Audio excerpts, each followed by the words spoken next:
National parks rely heavily on seasonal employees, who generally occupy jobs during the busy, warm months, often living in employee housing. That was exactly what Sheila Kearns was doing in Mount Rainier National Park in 1996. Sheila Kearns, age 43, was hired to work in the park's Paradise Inn in August, and by all accounts was so good at it that she was hired to stay on through the winter. Employees at Mount Rainier mark the end of every season with a bonfire and party. The last time anyone saw Kerns was at one of those parties on October 4, 1996, when she told a co-worker how excited she was to stay on for another season. Kerns was in the process of moving into her new employee housing. That's when she disappeared. On October 6th, she didn't show up to work. This was unusual for her. All of her possessions were in her new room, but there was no sign of Kerns. A 3-day search in the park revealed nothing, as the Seattle Times wrote in 1997.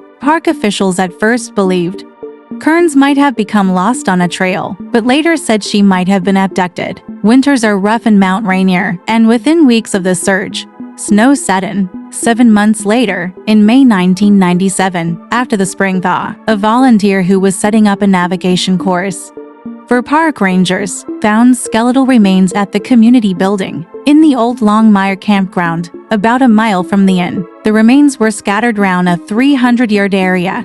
Almost 40 years later, the question of who or what killed Kerns remains unanswered. At the time, the FBI investigated possible suspects, but to this day does not have a person of interest. If you want a deeper dive into this story, make sure to leave a comment and tap that like button.